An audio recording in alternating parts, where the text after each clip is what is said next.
এই যে দেখিছে মিঠাই কেইটা এইটো কাঁচাগোল্লা মই ঘৰতে বনালোঁ।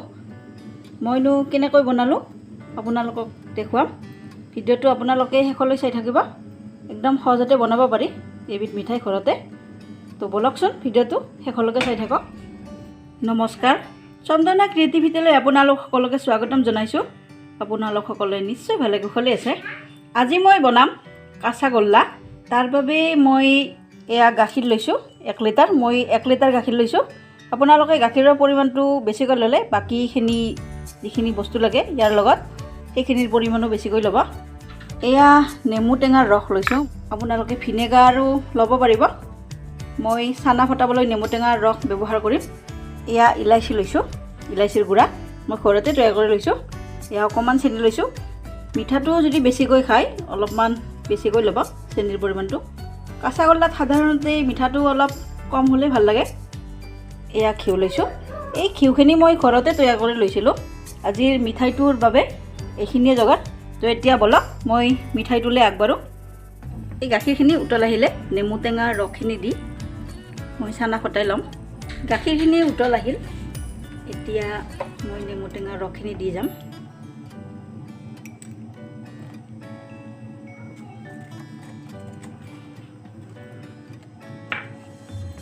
নেমু টেঙা ৰসখিনি দি পেলাই চানা ফটাই ল'লোঁ। এয়া চাওক, চানাটো আৰু পানীখিনি বেলেগ বেলেগ হৈ গৈছে। এতিয়া এই চানাখিনি চেকি ল'ম এখন কাপোৰত। এতিয়া ইয়াত অলপ ঠাণ্ডা পানী দি দিম।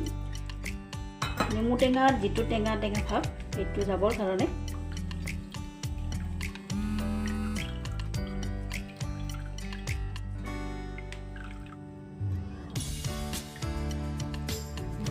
এতিয়া এই চানাখিনি এখন কাঁহীত লৈ আটা মৰাৰ নিচিনাকৈ মাৰি ল'ম। এই চেনিখিনিও দি দিম।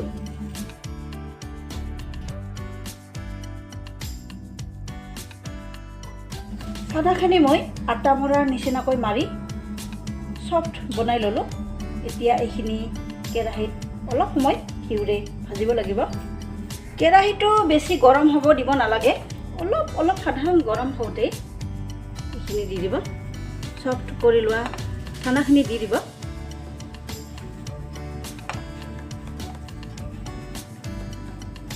এতিয়া ডাঙৰ চামুচেৰে, ডাঙৰ চামুচ মানে মই কৰচে লৈছোঁ, সৰু চাইজৰ কৰচ এখন, এইখনেৰে একৰচ এনেকৈ ঘিউ দি দিলোঁ। এতিয়া এইখিনি অলপ সময়, বেছি সময় নহয়, অলপ সময় এনেদৰে লাৰি থাকিব। জুইটো চিমত দি ল'ব, একদম কমকৈ দি ল'ব জুইটো। হৈ গৈছে। এতিয়া জুইটো নমাই থলোঁ। এতিয়া ইলাইচিৰ গুড়ি দি দিলোঁ। হৈ গৈছে। এতিয়া আমি গোল্লাৰ আকৃতি দিম।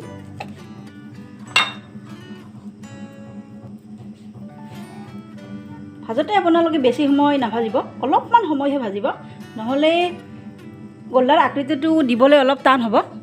এয়া এনেকুৱাকৈ আকৃতিটো বনাই ল'লোঁ গোল্লাৰ। এতিয়া মই পাউডাৰ গাখীৰ যিটো এভৰিডে, মই এভৰিডে লৈছিলোঁ, এই এভৰিডে পাউডাৰ গাখীৰত এয়া এইটো এনেদৰে ঘূৰাই ল'লোঁ। এনেদৰে বাকীকেইটাও গোল্লাৰ আকৃতি দিম আৰু পাউডাৰ গাখীৰত ঘূৰাই ঘূৰাই থৈ দিম।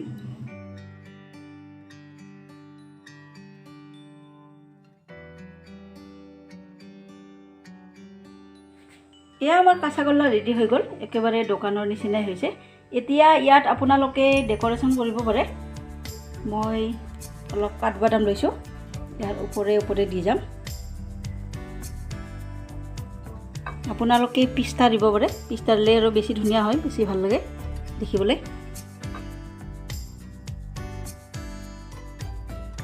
এয়া চাওক, ৰেডি হৈ গ'ল। মোৰ ভিডিঅ'টো চাই ভাল লাগিলে আপোনালোকে লাইক কৰি দিব, কমেণ্ট কৰি জনাব আৰু ছাবস্ক্ৰাইব কৰি দিব।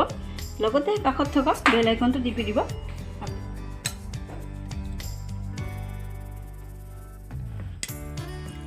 তো লিলি মাইনাই খাব দেই।